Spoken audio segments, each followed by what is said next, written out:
Okay, നമുക്ക് start ചെയ്യാം. അപ്പൊ ആദ്യം ഞാൻ കഴിഞ്ഞ ക്ലാസ്സിൽ പറഞ്ഞിരുന്നു, നമ്മൾ ഫസ്റ്റ് ടോപ്പിക് ഇൻഫാക്ഷൻ ആണ്. അപ്പോ ഇൻഫാക്ഷന് എന്തൊക്കെ ചോദിക്കാന്ന് വെച്ചാല്, ഇപ്പൊ ഇൻഫാക്ഷൻ ഒരു എസ്സേ ക്വസ്റ്റ്യൻ വന്നാൽ നമ്മൾ അതിൽ എന്തൊക്കെ എഴുതേണ്ടത്, അതിന്റെ ഡെഫിനിഷൻ എഴുതണം. അതുപോലെ എറ്റിയോളജി, പിന്നെ ഇതിന്റെ ഫാക്ടേഴ്സ് ഡിറ്റർമിനിങ് സിവിയറിറ്റി എന്ന് പറഞ്ഞിട്ട് ഞാൻ പറയും, അത് വേണമെങ്കിൽ എഴുതിയാൽ മതി, ഇതത്ര ഇമ്പോർട്ടന്റ് അല്ല. പിന്നെ ഇതിന്റെ പാത്തോജെനസിസും, പിന്നെ കഴിഞ്ഞ ക്ലാസ്സിൽ ഞാൻ ടൈപ്സ് ഓഫ് ഇൻഫാക്ട്സ് പറഞ്ഞിരുന്നു, അത് ഇമ്പോർട്ടന്റ് ആണ്. പിന്നെ ഇതിന്റെ മോർഫോളജി, ഇത്രയും കാര്യങ്ങളാണ് നമ്മൾ ഇൻഫാക്ഷന്റെ അണ്ടറിൽ എഴുതേണ്ടത്. അപ്പോ നമ്മൾ ഇൻഫാക്ഷന്റെ ഡെഫിനിഷൻ പറയുമ്പോൾ it is A process of tissue necrosis. അപ്പൊ എന്താണ് ഇൻഫാക്ഷൻ എന്ന് വെച്ചാൽ അത് ടിഷ്യൂ നെക്രോസിസ് ആണ്. ഓക്കെ, ഇത് യൂഷ്വലി എന്തായിരിക്കും, കോയാഗുലേറ്റീവ് നെക്രോസിസ് ആയിരിക്കും. ഒരു കോയാഗുലേറ്റീവ് നെക്രോസിസ് ആണ് എന്താ ഇൻഫാക്ഷൻ. ഓക്കെ, ആ ഒരു നെക്രോസിസ് ഉണ്ടാവുന്ന ഒരു പ്രോസസ് എന്തുകൊണ്ടാണ്, റിസൾട്ടിങ് ഫ്രം ഇസ്കീമിയ. ഇസ്കീമിയ കാരണം ഉണ്ടാവുന്ന ടിഷ്യൂ നെക്രോസിസ്. ഈ ഒരു ലോക്കലൈസ്ഡ് ഏരിയ ഓഫ് ഇസ്കീം അല്ലെങ്കിൽ നെക്രോസിസ് ആണ് നമ്മൾ ഇൻഫാർക്റ്റ് എന്ന് പറയുന്നത്. ഈ പോയിന്റ്സ് ഒക്കെ വെച്ചിട്ട് നമുക്ക് ഇതിനെ ഡിഫൈൻ ചെയ്യാം. അപ്പൊ എന്താണ്, infarction is the process of tissue necrosis, usually coagulative necrosis resulting from ischemia, and the localized area of necrosis is called infarct. Okay, okay. അപ്പൊ യൂഷ്വലി കോയാഗുലേറ്റീവ് ആണെന്ന് പറഞ്ഞു, പക്ഷെ ഇവിടെ എക്സെപ്ഷൻ ഉള്ളത് ബ്രെയിനിലാണ്. ബ്രെയിനിൽ എന്താണ്, എന്ത് ഇൻഫെക്ഷൻ ഉള്ളത്, അല്ല എന്ത് നെക്രോസിസ് ഉള്ളത്, അവിടെ ലിക്വിഫാക്റ്റീവ് നെക്രോസിസ് ആണ് ഉള്ളത്. ഓക്കെ, അപ്പൊ ടിഷ്യൂ നെക്രോസിസ് ആണ് ഇൻഫാക്ഷൻ, യൂഷ്വലി കോയാഗുലേറ്റീവ് ടൈപ്പ് ആണ്. ഓക്കെ, ഇനി ഇതിന്റെ ഇറ്റിയോളജി നോക്കാം. ഇറ്റിയോളജി, ഓക്കെ, അല്ലെങ്കിൽ അതിന്റെ കോസസ്. അപ്പൊ ഇത് മെയിൻ ആയിട്ട് എന്താ, ഒന്നിക്കൽ അത് ഹാർട്ടിലെ റീസൺസ് കാരണമാവാം, അല്ലെങ്കിൽ അത് നമ്മൾ എന്താ ആർട്ടറീസിൽ ഉണ്ടാവുന്നതാവാം, അല്ലെങ്കിൽ വെയിൻസിൽ ഉണ്ടാവുന്നതാവാം, അല്ലെങ്കിൽ എന്താണ് മൈക്രോ സർക്കുലേഷനിലുള്ള പ്രശ്നമാവാം. അപ്പൊ ബേസിക്കലി അല്ലെങ്കിൽ മോസ്റ്റ് കോമൺ ആയിട്ട് ആർട്ടറീസിലാണ് എന്താ ഇൻഫെക്ഷൻ ഉണ്ടാവുക, ലൈക്ക് അവിടുത്തെ കോസസ് കാരണമായിട്ട്. ആദ്യം നമുക്ക് ഹാർട്ട് പറയാം, കോസസ് ഇൻ ഹാർട്ട്. നമ്മൾ ഇതിൽ ഓരോ കോസ് പറയുമ്പോഴും നമ്മൾ 3 ഏരിയസ് ആയിട്ടാണ് നോക്കുന്നത്. ഒന്ന് ഇൻട്രാലൂമിനൽ, അതായത് ആ ലൂമന്റെ അകത്ത് ഉണ്ടാവുന്ന പ്രശ്നങ്ങൾ, അല്ലെങ്കിൽ ഇൻട്രാമ്യൂറൽ, അതായത് അതിന്റെ വാളില്. ഇപ്പൊ എന്താ, ഇപ്പൊ നമുക്ക് എൻഡോകാർഡിയം ഉണ്ട്, പെരികാർഡിയം എന്നൊക്കെ പറഞ്ഞിട്ട് ആ ഒരു ഹാർട്ടിന് ഒരു വാൾ ഉണ്ടാവുമല്ലോ. ഓക്കെ, അല്ലെങ്കിൽ ഇപ്പൊ ബ്ലഡ് വെസൽസിനാണെങ്കിൽ എൻഡോത്തീൽ എന്നൊക്കെ പറയുമ്പോൾ അതിനൊരു വാൾ ഉണ്ടല്ലോ, ആ ഒരു വാളിന് പറയുന്നതാണ് ഇൻട്രാമ്യൂറൽ. ഓക്കെ, ഇനി അല്ലെങ്കിൽ ആ വാളിനും പുറത്ത്, അതായത് എക്സ്ട്രാ മ്യൂറൽ കോസസ് കൊണ്ടാവാം, എക്സ്ട്രാ മ്യൂറൽ. ഓക്കെ, അപ്പൊ ഹാർട്ടിന്റെ ലൂമന്റെ അകത്താവാം, അല്ലെങ്കിൽ ഹാർട്ടിന്റെ വാളിലാവാം, അല്ലെങ്കിൽ ഹാർട്ടിന്റെ വാളിനും പുറത്തുള്ള എന്തെങ്കിലും റീസൺസ് കാരണമാവാം. നമുക്ക് ആദ്യം ഇൻട്രാലൂമിനൽ കോസസ് നോക്കാം. അപ്പൊ ഇതിന് ഓരോന്നിനും കുറെ കോസസ് ഒക്കെ പറയുന്നുണ്ട്, പക്ഷെ നമ്മൾ ഒരു 2 എണ്ണൊക്കെ ഓർത്ത് വെച്ചാൽ മതി. അപ്പോ നമ്മൾ ഇൻട്രാലൂമിനൽ പറയുമ്പോൾ ഹാർട്ടിനകത്ത് ത്രോംബോസിസ് ഉണ്ടാവുക. ത്രോംബോസിസ് എന്താന്ന് നമ്മൾ ജസ്റ്റ് പറഞ്ഞിരുന്നു. അല്ലെങ്കിൽ എംബോളിസ് ഉണ്ടാവുക. എംബോളിസ് എന്താണെന്ന് ഞാൻ ഇന്ന് പറഞ്ഞുതരും. ഓക്കെ, ത്രോംബോസിസ് അല്ലെങ്കിൽ എംബോളിസ് ഉണ്ടാവുക, അതാണ് ഇൻട്രാലൂമിനൽ കോസിൽ വരുന്നത്. ഇനി ഇൻട്രാമ്യൂറൽ, ഓക്കെ, വാൾ എന്താണ്, നമ്മുടെ ഒരു മിനിറ്റ്, സോറി, ഇത് ഹാർട്ട് അല്ല, ഇത് ആർട്ടറീസ് ആണ്, മാറിപ്പോയി. ഓക്കെ, വോൾസ് ഉണ്ടാവുക. ആർട്ടറിന്റെ വോളിന്റെ അകത്താണെങ്കിലോ, വോളിന്റെ അകത്ത് കുറെ പറയുന്നുണ്ട്. ഓക്കെ, അപ്പോ ഞാൻ ഇത് ഇവിടെ 3 എണ്ണം മാത്രമേ പറയുന്നുള്ളൂ. ഒന്നിക്കിൽ വാസോസ്പാസ് ഉണ്ടാവുക, അതായത് നമ്മുടെ ആർട്ടറീസിൽ സ്പാസ് ഉണ്ടാവുക, അപ്പൊ വാസോസ്പാസം, അല്ലെങ്കിൽ ഹൈപ്പോതെർമിയ കാരണം ഉണ്ടാവുക. ഓക്കെ, ഹൈപ്പോതെർമിയ കാരണം നമ്മുടെ ആർട്ടറീസിന്റെ വോളില് പ്രശ്നം ഉണ്ടാവുക. അല്ലെങ്കിൽ ഇപ്പൊ നമുക്ക് എന്ത് പറയാം, ആർട്ടീരിയോസ്ക്ലീറോസിസ് പറയാം. ഓക്കെ, ആർട്ടീരിയോസ്ക്ലീറോസിസ്. ഓക്കെ, ഇതിൽ ഏതെങ്കിലും 3ഓ 4ഓ, ഇത് കൂടാണ്ട് പോളിആർട്ടറൈറ്റിസ് നോഡൂസ, ബ്രോഗേഴ്സ് ഡിസീസ്, അല്ലെങ്കിൽ വെസൽ വാൾ മുറിയുന്ന കേസിലൊക്കെ എന്തുണ്ടാവാം, ആർട്ടറിന്റെ ഇൻട്രാമ്യൂറൽ കാരണം കൊണ്ട് ഇൻഫാക്ഷൻ ഉണ്ടാവാം. ഇനി എക്സ്ട്രാമ്യൂറൽ പറയുകയാണെങ്കിൽ എന്താണ്, നമ്മുടെ ആർട്ടറിയിൽ ഒരു ഔട്ട്സൈഡ് പ്രഷർ. അപ്പൊ എക്സ്ട്രാമ്യൂറൽ എന്ന് വെച്ചാൽ ബോളിന് പുറത്താണ്. അപ്പോ എന്താ, ഒരു പ്രഷർ, ആ ഒരു ആർട്ടറിയിൽ ഒരു പ്രഷർ ഉണ്ടാവുന്നത് കാരണം. അപ്പൊ അതിന് എക്സാമ്പിൾ ആയിട്ട് നമുക്ക് പറയാം ഒരു ലിഗേച്ചർ. ഇപ്പൊ നമ്മൾ എന്തെങ്കിലും ഒരു പ്രൊസീജിയർ ഒക്കെ ചെയ്യുമ്പോൾ നമ്മൾ എന്ത് ചെയ്യും, ആർട്ടറീസിന്റെ ലിഗേച്ചർ വെച്ചിട്ട് അതിനെ അടച്ചു പിടിക്കും അല്ലെ. അല്ലെങ്കിൽ നമ്മൾ ടോർണിക്കറ്റ് യൂസ് ചെയ്യും. ടോർണിക്കറ്റ് എന്ന് വെച്ചാൽ എന്താ,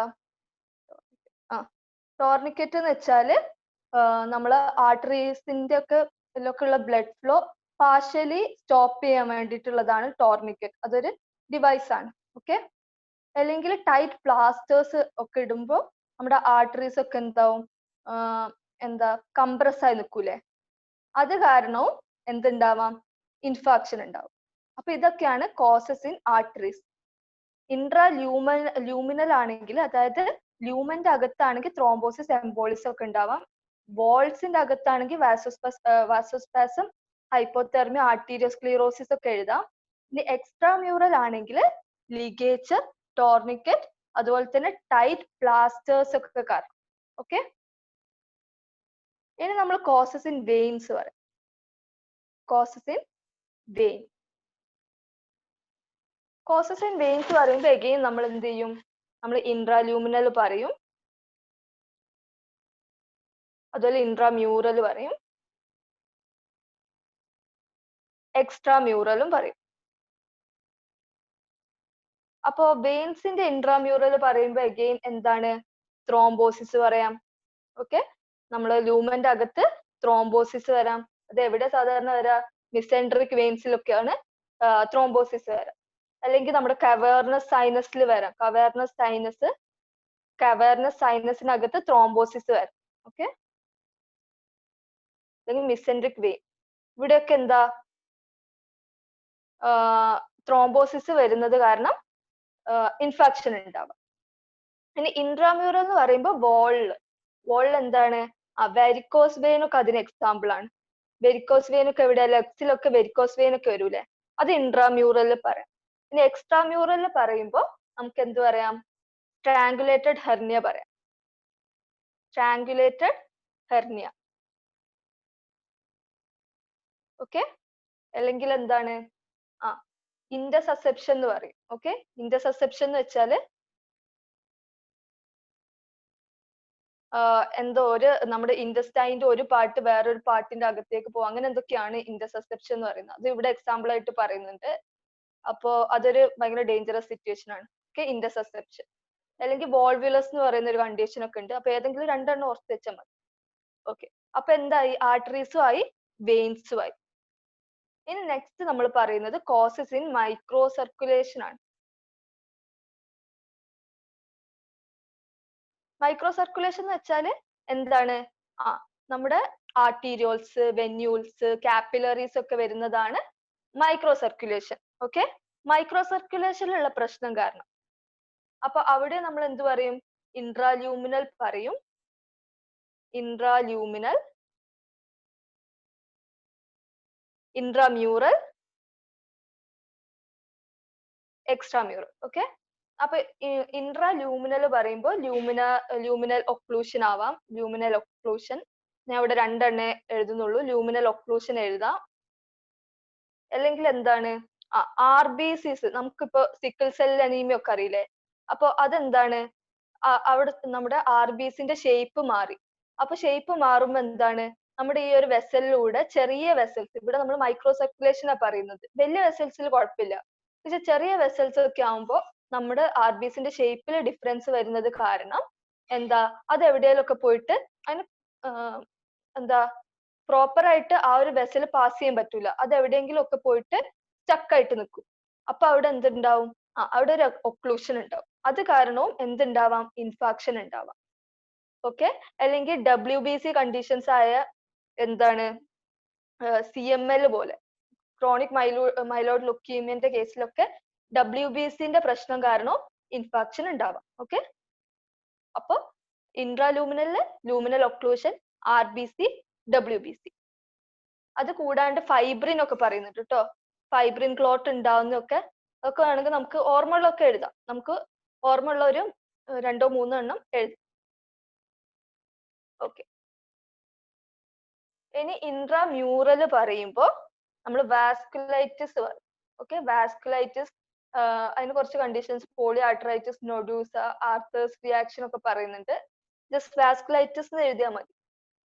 പിന്നെ ചിലപ്പോൾ ഫ്രോസ്റ്റ് ബ്രൈറ്റ് ഒക്കെ ഉണ്ടാവുമ്പോൾ, തണുപ്പൊക്കെ ആവുമ്പോൾ ഫ്രോസ്റ്റ് ബൈറ്റ് ഒക്കെ വരൂലേ, അങ്ങനെയൊക്കെ ആവുമ്പോൾ സ്മോൾ ബ്ലഡ് വെസൽസ് ഒക്കെ ഇഞ്ചേർഡ് ആവും. അങ്ങനെയും എന്തുണ്ടാവാം, ഇൻഫെക്ഷൻ ഉണ്ടാവും. ഓക്കെ, അതൊക്കെ ഇൻട്രാമ്യൂറൽ കേസസ് ആണ്. അതായത് വോൾസിനകത്ത് വാസ്കുലൈറ്റിസ്, ഫ്രോസ്റ്റ് ബൈറ്റ്. ഇനി എക്സ്ട്രാമ്യൂറൽ പറയുമ്പോൾ നമുക്ക് എന്ത് പറയാം, അവിടെ എക്സ്ട്രാമ്യൂറൽ എന്ന് പറയുമ്പോൾ ഇപ്പൊ നമ്മൾ ആ ഒരു സ്മോൾ മൈക്രോ സർക്കുലേഷനിൽ വരുന്ന പ്രഷർ അല്ലേ. ഓക്കെ, അപ്പൊ അതെന്ത് പറയാം, നമുക്ക് ബെഡ് സോർസ് ഒക്കെ പറയാം. ഓക്കെ, കുറെ കാലം ബെഡ് റിഡൺ ആയിട്ടുള്ള ആൾക്കാരിൽ എന്താ ആ ഒരു ഏത് പോർഷൻ ആണ് കംപ്രസ് ആയി നിൽക്കുന്ന ആ ഒരു ഏരിയയിലുള്ള മൈക്രോ സർക്കുലേഷൻ ഒക്കെ എന്തായിരിക്കും, തടസ്സപ്പെട്ടിട്ടുണ്ടാവും. അപ്പൊ അത് കാരണം ഇൻഫെക്ഷൻ ആ ഒരു ഏരിയയിൽ ഉണ്ടാവാൻ ചാൻസ് ഉണ്ട്. അപ്പൊ ഇത്രയായില്ലേ, എന്തൊക്കെയാണ് കോസിൻ ആർട്ടറീസ് ആയി, അവിടെ ഓരോന്നിലും നമ്മൾ ഇൻട്രാല്യൂമിനൽ, ഇൻട്രാമ്യൂറൽ, എക്സ്ട്രാമ്യൂറൽ പറയാം. ഓക്കെ, കോസിൻ വെയിൻസ് ആയി, കോസിൻ മൈക്രോ സർക്കുലേഷൻ ആയി. ഇപ്പൊ ഞാൻ ആദ്യം പറയാൻ വിട്ടുപോയത് കോസിൻ ഹാർട്ട് ആണ്. നമുക്കത് നോക്കാം. Okay, cosine heart.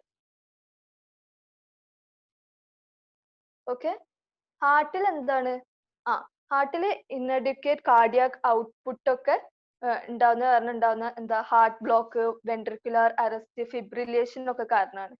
അപ്പോ എന്താണ്, ഇൻഅഡിക്വേറ്റ് കാർഡിയാക് ഔട്ട്പുട്ട് ആണ് ഇതിന്റെ റീസൺ.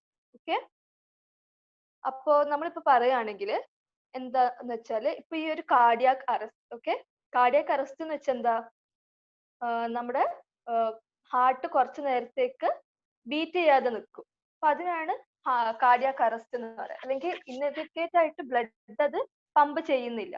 ചിലപ്പം ചെറിയ രീതിയിൽ എന്താ ഫിബ്രിലേഷൻസ് പോലെയൊക്കെ ഉണ്ടാവും, പക്ഷെ സാധാരണ ഒരു എന്താ സൈനസ് റിതം അവിടെ ഉണ്ടാവില്ല.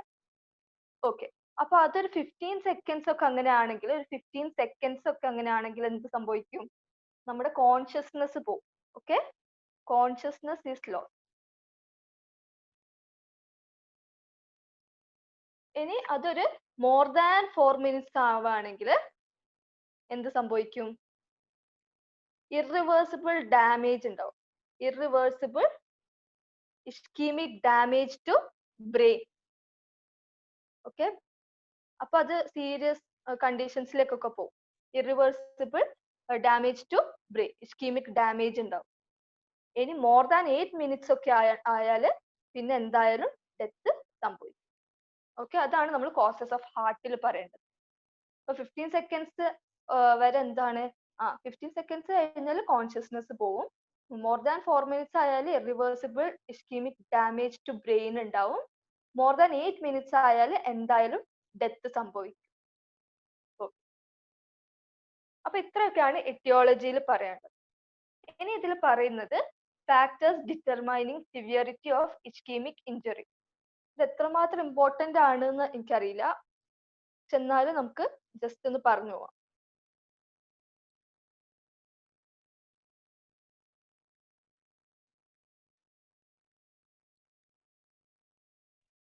ഓക്കെ, അപ്പൊ ഇവിടെ എന്താ പറയുന്നത് വെച്ചാൽ, ആദ്യമായിട്ട് എന്താണ് ഫാക്ടർ, അനാറ്റമിക് പാറ്റേൺ ആണ്. അതായത് അവിടത്തേക്കുള്ള ബ്ലഡ് സപ്ലൈന്റെ പാറ്റേൺ. ഓക്കെ, ഇപ്പൊ ഓരോ ഓർഗന് അല്ലെങ്കിൽ ഓരോ പ്ലേസിലേക്ക് എന്താണ് അവിടത്തേക്കായിട്ട് ഒരു ബ്ലഡ് വെസലും കാര്യങ്ങളൊക്കെ ഉണ്ടാവുമല്ലോ. അപ്പൊ അത് എങ്ങനെയുള്ള ബ്ലഡ് എങ്ങനെയുള്ളതാണെന്ന് അനുസരിച്ചിരിക്കും. ഓക്കെ, അപ്പൊ നമ്മൾ ആദ്യം പറയുന്നത്, ചില സ്ഥലത്തേക്ക് നമുക്കറിയാം എന്താണ്, സിംഗിൾ ആർട്ടീരിയൽ സപ്ലൈ ആയിരിക്കും.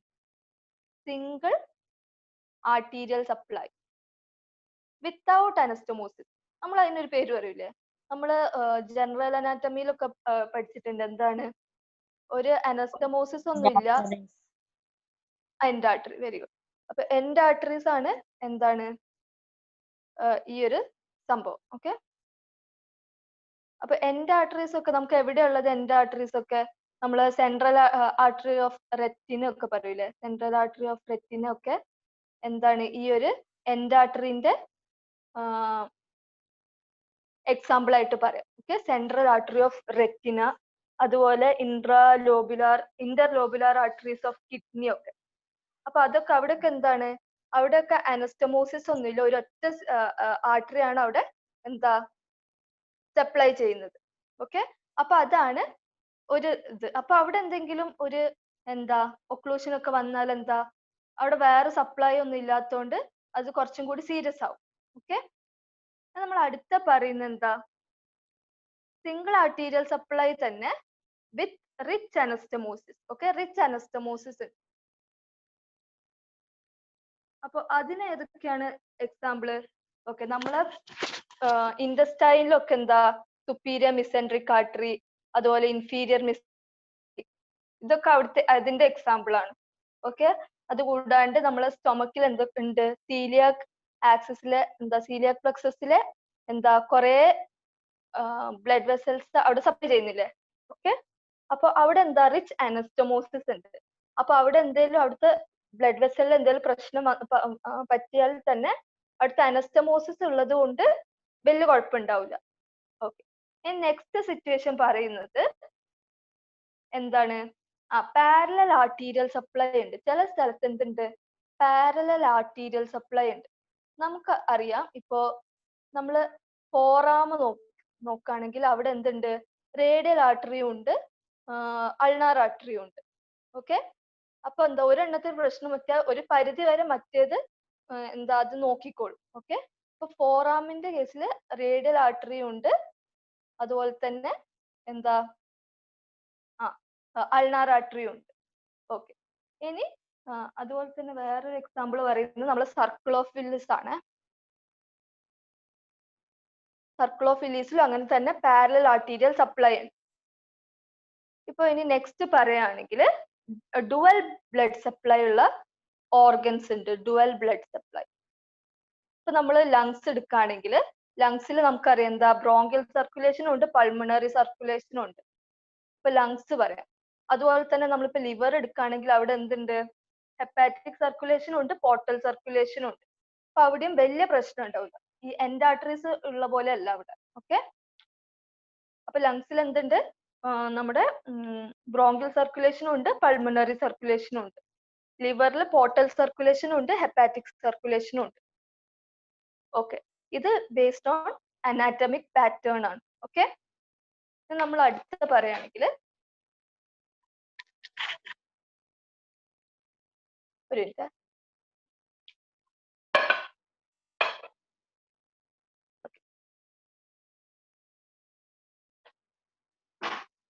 ഇനി പറയുന്നത് ജനറൽ സ്റ്റാറ്റസ് അല്ലെങ്കിൽ general and cardiovascular status of that person. Okay, ഇപ്പൊ അയാൾക്ക് വല്ല അനീമിയ ഉണ്ട്, അല്ലെങ്കിൽ എന്തേലും ഹൈപ്പോക്സീമിയ ഉണ്ട്, അല്ലെങ്കിൽ കാർഡിയാക് ഫെയിലിയർ ഉള്ള ഒരാളാണ്. അതായത് വേറെ കണ്ടീഷൻസ് ഒക്കെ ഉണ്ടെങ്കിൽ നമുക്കറിയാം ഇസ്കീമിയ ഒക്കെ ഉണ്ടാവാനുള്ള ചാൻസ് ഒക്കെ കൂടുതലാണ്. ഓക്കെ, ഷോക്ക്, ബ്ലഡ് ലോസ് ഒക്കെ ഉണ്ടാവുമ്പോൾ അതൊക്കെ general and cardiovascular status of that പേഴ്സണിനെ കൂടി ഡിപ്പെൻഡ് ചെയ്യും. ഇനി പിന്നെ എന്തിനാ ഡിപ്പെൻഡ് ചെയ്യുക, പിന്നെ ഡിപ്പെൻഡ് ചെയ്യുന്നത് ഏത് ടിഷ്യൂവിനെയാണ് എഫക്ട് ചെയ്യുന്നത് എന്നുള്ളതാണ്. Type of tissue affected. Okay, type of tissue affected. അപ്പൊ കൂടുതൽ വൾണറബിൾ ആയിട്ടുള്ള ഏതൊക്കെയാണ്,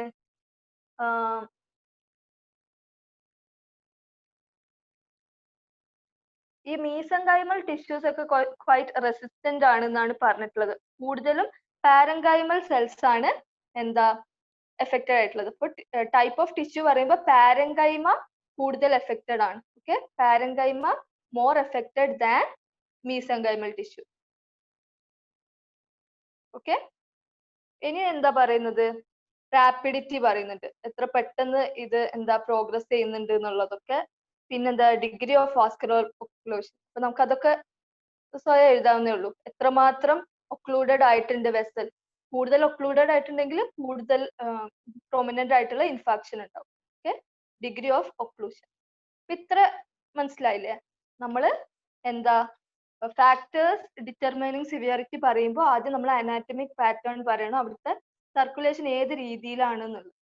ഓക്കെ, എൻഡാർട്ടറീസ് ഒക്കെ ആണെങ്കിൽ കുറച്ചും കൂടി എന്താ പ്രശ്നമാണ്, അവിടെ വേറെ സർക്കുലേഷൻ ഒന്നും ഇല്ല. റിച്ച് അനസ്റ്റമോസിസ് ഉണ്ടാവുക, അല്ലെങ്കിൽ പാരലൽ ആർട്ടീരിയൽ സപ്ലൈ ഉണ്ടാവുക, അല്ലെങ്കിൽ ഡുവൽ ബ്ലഡ് സപ്ലൈ ഒക്കെ ഉണ്ടാവുമ്പോൾ അത്ര സീരിയസ് ആയിരിക്കില്ല. പിന്നെ നമ്മൾ എന്ത് നോക്കണം, അയാളുടെ ഒരു ജനറൽ ആൻഡ് കാർഡിയോവാസ്കുലർ സ്റ്റേറ്റസ് നോക്കണം. ഏത് ടൈപ്പ് ടിഷ്യൂ ആണ് കൂടുതൽ എഫക്റ്റ് ആവുക, പാരൻകൈമയാണ് കൂടുതൽ എഫക്റ്റ് ആവുക. പിന്നെ നമ്മൾ റാപ്പിഡിറ്റി, ഡിഗ്രി ഓഫ് ഒക്ലൂഷൻ ഒക്കെ നോക്കും. ഓക്കെ, ഇനി നമ്മൾ ഇമ്പോർട്ടന്റ് ആയിട്ട് പറയുന്നത് ഇതിന്റെ പാത്തോജനസിസ് ആണ്. പാത്തോജനസിസ് ഓഫ് എന്താ ഇൻഫെക്ഷൻ. അപ്പൊ ഇതൊരു സീക്വൻസ് ഓഫ് ചേഞ്ചസ് ആണ് ഇവിടെ ഉണ്ടാവുക. അപ്പൊ എന്താണ് ആദ്യം ഉണ്ടാവുക? ആദ്യം ഒരു ലോക്കലൈസ്ഡ്, ആ ഒരു ഏരിയയിൽ എന്തുണ്ടാവും, ലോക്കലൈസ്ഡ് ഹൈപ്പറീമിയ ഉണ്ടാവും. ഓക്കെ, ലോക്കലൈസ്ഡ് ഹൈപ്പറീമിയ, അതായത് അവിടെ ബ്ലഡ് സർക്കുലേഷൻ ഒക്കെ ആദ്യം കുറച്ച് കൂടും. ഓക്കെ, പിന്നെ അവിടെ എന്താ ഉണ്ടാവാം, പിന്നെ അവിടെ ഇഡിമ ഉണ്ടാവും, ഇഡിമ ആൻഡ് ഹെമറേജ് ഉണ്ടാവും. ആദ്യം ലോക്കലൈസ്ഡ് ഹൈപ്പറീമിയ, പിന്നെ ഇഡിമ ആൻഡ് ഹെമറേജ് ഉണ്ടാവും. ഓക്കെ, പിന്നെ എന്താ ഉണ്ടാവുക, സെല്ലുലാർ ചേഞ്ചസ് പറയുന്നത്. സെല്ലുലാർ ചേഞ്ചസ്, എന്ത് സെല്ലുലാർ ചേഞ്ചസ് ആണ്? നമ്മൾ എന്താ സെല്ലിഞ്ചറി ഒക്കെ പഠിച്ചില്ലേ, അപ്പൊ നമ്മൾ സെല്ലുലാർ ചേഞ്ചസ് അവിടെ പറഞ്ഞില്ലേ, ആ ഒരു സെയിം സെല്ലുലാർ ചേഞ്ചസ് തന്നെയാണ് ഇവിടെ ഉണ്ടാവുക. ആദ്യം അവിടെ എന്താ റിവേഴ്സിബിൾ ചേഞ്ച് ഉണ്ടാവും, അതിനുശേഷം അത് പ്രോഗ്രസ് ചെയ്തിട്ട് ഇറിവേഴ്സിബിൾ ചേഞ്ച് ആവും. ആദ്യം റിവേഴ്സിബിൾ, എന്താ 12 to 48 hours കഴിഞ്ഞാൽ ഇറിവേഴ്സിബിൾ ചേഞ്ചസ് ഉണ്ടാവും. അപ്പൊ അവിടെ നമുക്ക് റിവേഴ്സിബിൾ ചേഞ്ചിന്റെയും ഇറിവേഴ്സിബിൾ ചേഞ്ചിന്റെയും സെല്ലുലാർ ചേഞ്ചസ് നമ്മൾ പഠിച്ചില്ലേ, എന്തൊക്കെയാണ്? ക്ലൗഡി സ്വെല്ലിംഗ് ഉണ്ടാവും, അങ്ങനെയൊക്കെ പറഞ്ഞില്ലേ, അതൊക്കെ വേണമെങ്കിൽ ഇവിടെ നമുക്ക് മെൻഷൻ ചെയ്യാം. ഓക്കെ, അപ്പോ എന്താ അതിന് ശേഷം ഉണ്ടാവുന്നത് പ്രോട്ടിയോലിസിസ് ആണ്. ഓക്കെ, ആ ഒരു ഏരിയയിൽ പ്രോട്ടിയോലൈസിസ് സംഭവിക്കും. അതിന്റെ കൂടെ തന്നെ എന്താ ലൈസിസ് ഓഫ് റെഡ് സെൽസ് ഉണ്ടാവും, ലൈസിസ് ഓഫ് RBC.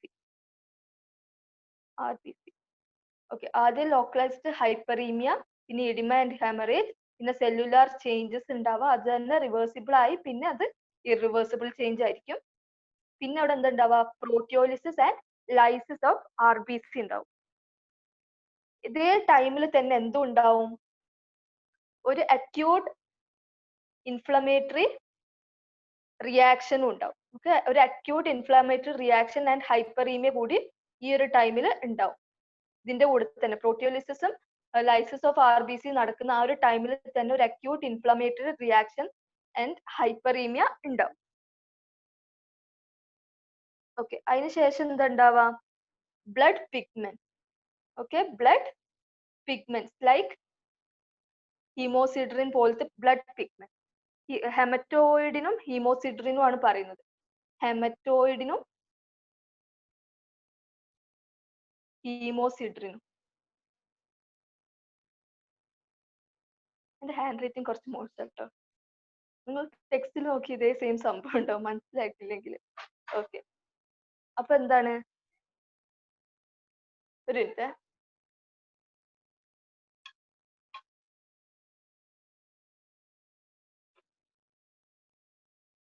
ഓക്കെ, അപ്പൊ എന്താണ്, ബ്ലഡ് പിഗ്മെന്റ്സ് ഉണ്ടാവും ഹെമറ്റോയിഡിനും ഹീമോസിഡ്രിനും ഒക്കെ. ഇത് എന്ത് കാരണം ഉണ്ടാവുന്നത്, നമ്മളിവിടെ ലൈസിസ് ഓഫ് RBC സംഭവിച്ചില്ലേ, അപ്പൊ അതിൽ നിന്ന് വരുന്ന പിഗ്മെന്റ്സ് ആണ് ഹെമറ്റോയിഡിനും ഹീമോസിഡ്രിനും ഒക്കെ. പിന്നെ എന്താ സംഭവിക്കാന്ന് വെച്ചാല് ഒരു ഗ്രാനുലേഷൻ ഫോർമേഷൻ ഉണ്ടാവും. അതായത് ഇനിയിപ്പോ ഇവിടെ സംഭവിക്കുന്നത് സ്കാരിങ് ആണ്, ഇനി പിന്നെ ഒരു സ്കാർ ആയിട്ട് മാറും. പിന്നെ ഈ ഒരു ബ്ലഡ് പിഗ്മെന്റ്സ് ഒക്കെ കഴിഞ്ഞാൽ പിന്നെ എന്താണ്, ഗ്രാനുലേഷൻ, പിന്നെ സ്കാർ ആയിട്ട് മാറും. ഓക്കെ, പിന്നെ ഇവിടെ ഡിസ്ട്രോഫിക് കാൽസിഫിക്കേഷൻ ഒക്കെ കാണാന്നൊക്കെ പറയുന്നത്. അപ്പൊ ഇത്ര മനസ്സിലാക്കാം. പാത്തോജൻസിസ് പറയുമ്പോൾ നമ്മൾ ഒരു മിനിറ്റ്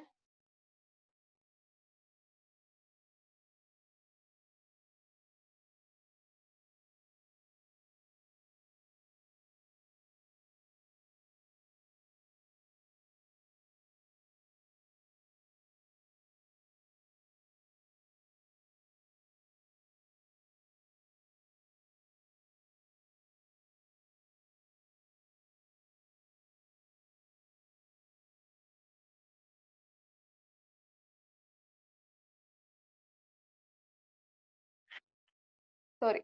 ഓക്കെ. അപ്പൊ എന്താണ്, ആദ്യം ലോക്കലൈസ്ഡ് ഹൈപ്പറീമിയ ഉണ്ടാവും, പിന്നെ ഇഡിമ ആൻഡ് ഹെമറേജ് ഉണ്ടാവും, പിന്നെ സെല്ലുലാർ ചേഞ്ചസ് പറയാ, പിന്നെ എന്താ ഉണ്ടാവുക, പ്രോട്ടിയോലിസിസും RBC ലൈസിസും ഒക്കെ ഉണ്ടാവും. അതിന്റെ കൂടെ തന്നെ ഒരു അക്യൂട്ട് ഇൻഫ്ലമേറ്ററി റിയാക്ഷനും ഹൈപ്പറീമിയും ഉണ്ടാവും. പിന്നെ എന്താണ്, ബ്ലഡ് പിഗ്മെന്റ്സ്. ഈ ലൈസിസ് ഓഫ് RBC കാരണം ബ്ലഡിൽ എന്തുണ്ടാവും, ബ്ലഡ് പിഗ്മെന്റ്സ് ഉണ്ടാവും, അതായത് ഹെമറ്റോയിഡിനും ഹീമോസിഡ്രിനും ഒക്കെ ഉണ്ടാവും. പിന്നെന്താ, ഇതൊക്കെ എവിടെ ഉണ്ടാവുക, ഇതൊക്കെ പോയിട്ട് ഡെപ്പോസിറ്റ് ചെയ്യും, നമ്മുടെ ഇൻഫാക്റ്റിൽ പോയിട്ട് ഡെപ്പോസിറ്റ് ചെയ്യും. ഓക്കെ. പിന്നെ അവിടെ ഒരു ഗ്രാനുലേഷൻ നടക്കും, പ്രോഗ്രസീവ് ഇൻഗ്രോത്ത് ഓഫ് ഗ്രാനുലേഷൻ ടിഷ്യൂ. അതായത് നമ്മളിപ്പോ ഈ ഒരു സ്ഥലത്ത് ഇൻഫെക്ഷൻ ഉണ്ടെങ്കിൽ അതിന്റെ മാർജിൻസിലൂടെ ഇങ്ങനെ ഗ്രാനുലേഷൻ വന്ന് പിന്നെ അത് കൂടി കൂടി കൂടി കൂടി വന്ന് അവസാനം അവിടെ എന്താവും, സ്കാരിങ് ഉണ്ടാവും. ഓക്കെ. ഇതാണ് അതിന്റെ പത്തോജെനിസിസ് നമ്മൾ പറയേണ്ടത്. നെക്സ്റ്റ് നമ്മൾ പറയുന്നത് ടൈപ്സ് ഓഫ് ഇൻഫാക്ട്സ് ആണ്. പക്ഷെ ഞാൻ കഴിഞ്ഞ ക്ലാസ്സിൽ പറഞ്ഞുകൊണ്ട് ഞാൻ ഇവിടെ എഴുതുന്നില്ല, ഞാൻ ജസ്റ്റ് ഒന്ന് പറയാം. ഞാൻ കഴിഞ്ഞ PPT-യിലും അതുണ്ടായി. ഓക്കെ. അപ്പൊ എന്താണ്, ഒന്ന് നമ്മൾ അക്കോർഡിംഗ് ടു കളർ, ഒന്നിക്കൽ അത് പെയിൽ ഓർ അനീമിക് ആവാം, അല്ലെങ്കിൽ റെഡ് ഓർ ഹെമറാജിക് ആവാം. ഒന്നിക്കൽ അത് പെയിൽ ആവാം അല്ലെങ്കിൽ റെഡ് ആവാം. ഇനി അക്കോർഡിംഗ് ടു ഏജ് പറയുമ്പോൾ ഒന്നിക്കൽ അത് റീസെന്റ് ഓർ ഫ്രഷ് ആവാം, അല്ലെങ്കിൽ എന്താണ് ഓൾഡ് ഓർ ഹീൽഡ് ആവാം. ഇനി അവിടെ ഇൻഫെക്ഷൻ വന്നിട്ടുണ്ടോ എന്നുള്ളത് വെച്ചിട്ട് ബ്ലാൻഡ് ആവാം അല്ലെങ്കിൽ സെപ്റ്റിക് ആവാം. ബ്ലാൻഡ് എന്ന് വെച്ചാൽ അവിടെ വേറെ ബാക്ടീരിയൽ കണ്ടാമിനേഷൻ ഒന്നും ഇല്ല. ഓക്കെ. ഇനി നമ്മൾ പറയേണ്ടത് മോർഫോളജിയാണ്. ഇനി ഇവിടെ ഇമ്പോർട്ടന്റ് ആയിട്ടുള്ള എന്താണ്, മോർഫോളജിയാണ്. Okay. Morphological features or infarcts of different organs. അപ്പൊ നമ്മൾ ഇവിടെ ഒരു 8 ഓർഗൻസോളം പറയാനുണ്ട്. ഓക്കെ. പക്ഷെ ഞാൻ ഇന്നിപ്പോ ഇവിടെ 4 ഓർഗൻസേ പറയുന്നുള്ളൂ. ബാക്കി എന്താന്ന് വെച്ചാൽ ബ്രെയിന്. ഓക്കെ. അത് നമ്മൾ ബ്രെയിനെ പറയാം. ബ്രെയിന് നമ്മൾ ബ്രെയിനിന്റെ സിസ്റ്റമിക്കിൽ പറയുമ്പോൾ അവിടെ ഉണ്ടാവും. ഓക്കെ. ഈ ചാപ്റ്ററിൽ അത് കൊടുത്തിട്ടില്ല, അതുകൊണ്ട് ഞാൻ ഇതിൽ ഇൻക്ലൂഡ് ചെയ്തിട്ടില്ല. ബ്രെയിനിൽ പറയുമ്പോൾ നമ്മൾ ഓർക്കേണ്ടത് എന്താണെന്ന് വെച്ചാൽ അവിടുത്തെ എന്താ എന്ത് നെക്രോസിസ് ആയിരുന്നു, അവിടെ മാത്രമാണ് ലിക്വിഫാക്റ്റീവ് നെക്രോസിസ് ഉള്ളത്. ഓക്കെ. ബ്രെയിനിൽ ഇൻഫാക്ട് വരുന്ന കണ്ടീഷൻ ആണ് MI. ഓക്കെ. അവിടെ എന്ത് നെക്രോസിസ് ആണ്, ലിക്വിഫാക്റ്റീവ് നെക്രോസിസ് ആണ്. ഓക്കെ. പിന്നെന്താ പറയുന്നത്, പിന്നെ നമ്മള് ഇൻഡസ്റ്റൈൻ പറയണം. ഇൻഡസ്റ്റൈനും നമ്മള് അയ്യോ ബ്രെയിനിൽ എങ്ങനെ MI ആവാ, സോറി മാറിപ്പോയി. ഹാർട്ടിൽ MI. ഓക്കെ. ഹാർട്ടിൽ എന്താണ് MI. ഓക്കെ. ഇൻഡസ്റ്റൈനിൽ നമ്മൾ ആ ഒരു ചാപ്റ്ററിൽ കാണും. പിന്നെന്താ, ഹാർട്ടിൽ MI ആണെന്ന് പറയും. ഓക്കെ. ഇനി നമ്മൾ ഫസ്റ്റ് നോക്കുന്ന ഓർഗന് ഇൻഫാക്ട് ലങ്. ഇൻഫാക്ട് ലങ് അതായത് ലങ്സിൽ ഇൻഫെക്ഷൻ സംഭവിക്കുന്നതിനാണ് ഇൻഫാക്ട് ലങ് എന്ന് പറയുക. ഓക്കെ. ഇത് എന്താണ്, ലങ്സിൽ ബ്ലഡ് സപ്ലൈ കുറയുന്നത് കാരണമാണ്. അപ്പൊ ലങ്സിന് ഡുവൽ ബ്ലഡ് സപ്ലൈ ഉണ്ടെന്ന് പറഞ്ഞു. ഓക്കെ. ബ്രോങ്കിയൽ സപ്ലൈ ഉണ്ട്, അതുപോലെ തന്നെ എന്താ പൾമണറി സപ്ലൈയും ഉണ്ട്. ഓക്കെ. അപ്പൊ സാധാരണ പൾമണറി ആർട്ടറിയിൽ ഒക്ലൂഷൻ ഉണ്ടാകുന്നത് അങ്ങനെ ഇൻഫെക്ഷൻ ഒന്നും സംഭവിക്കാറില്ല. ഇനിയിപ്പോ ബ്രോങ്കിയൽ ആർട്ടറീസിലാണ് ബ്ലഡ് സപ്ലൈ കുറയുന്നതെന്നുണ്ടെങ്കിൽ ചിലപ്പോൾ ലൈക്ക് ഇത് റെയർ ആണ്, ഈ ഇൻഫാക്ട് ലങ് എന്ന് പറയുന്നത് റെയർ ആണ്. ഇനിയിപ്പോ ഇത് ഉണ്ടാകുന്ന കേസസ് ഏതൊക്കെയാണ്, chronic lung disease, congestive heart failure ഒക്കെ പറയാം. ഓക്കെ. കൺജസ്റ്റീവ് ഹാർട്ട് ഫെയിലിയർ ഒക്കെ. ഇനി ഇതിന്റെ മോർഫോളജി പറയണം. ഗ്രോസിൽ, അപ്പൊ ഇവിടെ നിങ്ങൾ മോർഫോളജി പറയുമ്പോൾ നമുക്ക് പറയാൻ പറ്റുന്ന, എല്ലാവരുടെയും പറയാൻ പറ്റുന്ന ഒരു കാര്യമാണ്, എല്ലാം വെഡ് ഷേപ്ഡ് ആണ്. എന്താണ്, എല്ലാം വെഡ് ഷേപ്ഡ് ആണ്. വെഡ് ഷേപ്ഡ് എന്ന് പറയുമ്പോൾ ഏകദേശം ഇങ്ങനെ ഉണ്ട്. ഓക്കെ. പൊട്ടറ്റോ വെഡ്ജസ് ഒക്കെ പോലെ. അപ്പൊ വെഡ് ഷേപ്ഡ് ആയിരിക്കും, എല്ലാം വെഡ് ഷേപ്ഡ് ആണ്. പിന്നെന്താ, ഇതിന്റെ ബേസ് എന്ന് പറയുന്നത് പുറത്ത് ഇങ്ങനെയാണ്, പ്ലൂരനോട് ചേർന്നിട്ടാണ് ഈ ഒരു വെഡ്ജിന്റെ ഈ ഒരു ഏരിയ എവിടെ ആയിരിക്കും, പ്ലൂരനോട് ചേർന്നിട്ടായിരിക്കും. ഓക്കെ. പിന്നെന്താ പറയുന്നത്, ഹെമറാജിക് ആയിരിക്കും. ഓക്കെ. ഇത് നെക്സ്റ്റ് പോയിന്റ് ആണ്. അതായത് ടൈപ്പ് ഓഫ് ഇൻഫാക്ട്സ് പറഞ്ഞില്ല, അതിൽ നമ്മൾ ഒന്നുകിൽ പെയിൽ അല്ലെങ്കിൽ ഹെമറാജിക് പറഞ്ഞു. ഓക്കെ. പെയിൽ ഓർ അനീമിക് അല്ലെങ്കിൽ റെഡ് ഓർ ഹെമറാജിക്. ഇവിടെ നമ്മൾ സൂക്ഷിക്കേണ്ടത് ഇവിടെ ഹെമറാജിക് ആണ്. ലങ്സിൽ എന്താണ്, ഹെമറാജിക് ആണ്. ബാക്കി നമ്മൾ മോസ്റ്റ് ഓഫ് ദി കേസസ് നമ്മൾ എന്താ കാണുക, പെയിൽ ആണ് കാണുക. അപ്പൊ നമ്മൾ സെറിബ്രൽ സർക്കുലേഷൻ പറയുമ്പോൾ ഹെമറാജിക് ആണ്, അതുപോലെ ഇൻഡസ്റ്റൈനിൽ ഹെമറാജിക് ആണ്. ഓക്കെ. ഇവിടെയൊക്കെ ഹെമറാജിക് ആണ്. പിന്നെന്താ, ഇവിടെ ഈ ഒരു ലങ്സിലും ഹെമറാജിക് ആണ്, ബാക്കിയൊക്കെ പെയിലാണ്. ഓക്കെ. അപ്പൊ ഈ ഒരു 3 കേസസിൽ മാത്രമാണ് ഹെമറാജിക് പറയുന്നത്. ഇനി എന്താ, ഇത് ഏറ്റവും കൂടുതൽ എഫക്ട് ചെയ്യുന്നത് ലോവർ ലോബ്സിലായിരിക്കും. ലോവർ ലോബ്സിലായിരിക്കും, നമ്മുടെ ലങ്സിന്റെ ലോവർ ലോബ്സിലായിരിക്കും ഇത് കൂടുതൽ എഫക്ട് ചെയ്യുന്നത്. ഓക്കെ, ഇനി നമുക്ക് ഇതിന്റെ എന്താ മൈക്രോസ്കോപ്പി നോക്കാം. മൈക്രോസ്കോപ്പിക്കലി പറയുകയാണെങ്കിൽ എന്താ എല്ലാത്തിനും നമുക്ക് എന്ത് പറയാം? കോയാഗുലേറ്റീവ് നെക്രോസിസ് പറയാം. കോയാഗുലേറ്റീവ് നെക്രോസിസ് കാണും. അപ്പൊ എല്ലാ ഇൻഫാക്റ്റിന്റെയും ഒരു പോയിന്റ് ആയിട്ട് നമുക്ക് കോയാഗുലേറ്റീവ് നെക്രോസിസ് എഴുതാം. ഗ്രോസിൽ നമുക്ക് ബെഡ് ഷേപ്ഡ് എഴുതാം. എല്ലാത്തിലും പെയിൽ എഴുതാം except for these three. Okay, ബ്രെയിനും ഇൻഡസ്റ്റൈനും ലങ്സിലും ഹെമറാജിക് ആണ്. ബാക്കി ഓർഗൻസിലൊക്കെ എന്താണ്? പെയിലാണ്. ഇപ്പൊ തന്നെ 3-4 പോയിന്റ് ആയി. ഓക്കെ, പക്ഷെ ഈ കോയാഗുലേറ്റീവ് എവിടെ പറയാൻ പറ്റാത്തത്? ബ്രെയിനിൽ പറയരുത്. ബ്രെയിനിൽ എന്താ? ലിക്വിഫാക്റ്റീവ് ആണ്. ഓക്കെ, ഇനി പിന്നെ ഇവിടെ കാണുന്നത് എന്താ? ഹീമോസിഡ്രിനും കാണും, ഫാഗോസൈറ്റ്സ് കാണും, ഗ്രാനുലേഷൻ ടിഷ്യൂ എല്ലാത്തിലും കാണും കേട്ടോ. Granulation tissue. അപ്പൊ ഇത്രയും കാര്യങ്ങൾ നമുക്ക് കാണാം. പിന്നെ ന്യൂട്രോഫിൽസ് ഉണ്ടാവും കേട്ടോ. ന്യൂട്രോഫിൽസ് ഒക്കെ ഇൻഫിൽട്രേറ്റ് ചെയ്തിട്ട് ലങ്സിൽ ആൽവിയോളാർ റീജിയൻസിലൊക്കെ ഈ സംഭവങ്ങളൊക്കെ ഉണ്ടാവും. ഓക്കെ, അതുപോലെ നമ്മളിപ്പോ ഗ്രോസിൽ പറയുകയാണെങ്കിൽ സ്കാർസ് ഉണ്ട് എന്നൊക്കെ പറയാം. ഓക്കെ, സ്കാരിങ് ഉണ്ട് എന്ന് പറഞ്ഞില്ല, അപ്പൊ സ്കാർസും പറയാം. ഇത്രയൊക്കെയാണ് നമുക്ക് ലങ്സിന്റെ മോർഫോളജിയിൽ പറയാനുള്ളത്. നെക്സ്റ്റ് ഓർഗൻ ആണ് കിഡ്നി. അപ്പോ ഇൻഫാർക്ട് കിഡ്നി പറയും. ഇൻഫാർക്ട് കിഡ്നി പറയുമ്പോൾ അവിടെ എന്താണ്? ഇത് ഭയങ്കര കോമൺ ആണ്. ഇപ്പോ 5% ഓഫ് ഓട്ടോപ്സീസിലൊക്കെ ഇത് നമുക്ക് കാണാൻ പറ്റും എന്നാണ് പറയുന്നത്. ഇതിന് മോസ്റ്റ് ഇമ്പോർട്ടന്റ് എന്താ കോസ് എന്താണ്? ത്രോംബോ എംബോളൈ ആണ്. ത്രോംബോ എംബോളൈ എന്ന് വെച്ചാൽ എന്താ? ത്രോംബസ് എന്ന് വെച്ചാൽ ഇപ്പൊ ഏതെങ്കിലും ഒരു ബ്ലഡ് വെസലില് എന്താ ഒരു ബ്ലഡ് ക്ലോട്ട് പോലെ ഫോം ചെയ്തിട്ട് ത്രോംബസ് ആവുന്നത്. അപ്പോൾ ആ ഒരു സംഭവം അങ്ങനെ മുറിഞ്ഞു വന്ന് അത് പിന്നെ എന്താവും? മുറിഞ്ഞ് ഫ്രീ ആയി കഴിഞ്ഞാൽ അത് എംബോളൈ ആവും. ആ ഒരു എംബോളൈ പോയിട്ട് എന്താണ്? ഏതെങ്കിലും ബ്ലഡ് വെസലിൽ പോയിട്ട് ബ്ലോക്ക് ആക്കുന്നതിനാണ് നമ്മൾ ത്രോംബോ എംബോളൈ എന്ന് പറയുക. ഓക്കെ, അപ്പൊ ത്രോംബോ എംബോളൈ ആണ് ഇതിന്റെ മെയിൻ കോസ്.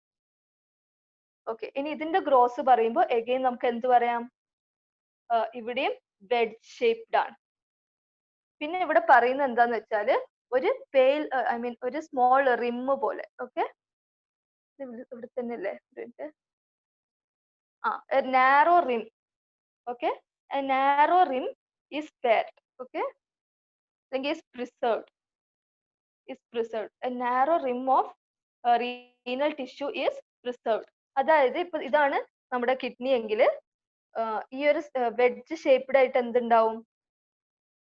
നമ്മുടെ ഇൻഫാക്ട് ഉണ്ടാവും എന്ന് പറഞ്ഞു. ഓക്കെ, പക്ഷെ ഈ ഒരു ഏരിയയിൽ ചിലപ്പോൾ എന്തുണ്ടാവില്ല? നമ്മുടെ ഇൻഫാക്ഷൻ വന്നിട്ടുണ്ടാവില്ല. അതായത് ഒരു നാരോ റിം പ്രിസർവ്ഡ് ആയിട്ട് കിടക്കും. കാരണം എന്താണ്? അവിടെ ബ്ലഡ് സപ്ലൈ ചെയ്യുന്നത് കാപ്സുലാർ വെസൽസ് ആണ്. ആ വെസൽസിലല്ല എന്താ ഈ ത്രോംബോ എംബോളൈ ഉണ്ടായിട്ടുള്ളത്. അപ്പൊ ആ ഒരു കാപ്സുലാർ വെസൽസ് നമ്മുടെ ഈ ഒരു നാരോ റിമ്മിന് ബ്ലഡ് സപ്ലൈ ചെയ്യുന്നത് കൊണ്ട് തന്നെ ആ ഒരു നാരോ റിം ഇസ് പ്രിസർവ്ഡ് എന്ന് പറയാം. പിന്നെ വെഡ് ഷേപ്ഡ് ആണ്. എല്ലാത്തിലും നമുക്ക് എന്ത് പറയാം? പെയിൽ ആണെന്ന് പറയാം. ഓക്കെ, നെക്സ്റ്റ് ഇതിന്റെ മൈക്രോസ്കോപ്പി പറയാം.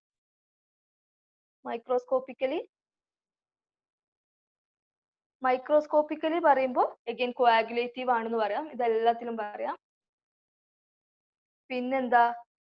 നമ്മള് റീനൽ ട്യൂബ്യൂൾസിന്റെ ഒക്കെ ഗോസ്റ്റ് ട്യൂബ്യൂൾസ് കാണുന്നോ അങ്ങനെ എന്തൊക്കെയോ പറയുന്നത്. ഗോസ്റ്റ് ട്യൂബ്യൂൾസ് കാണും.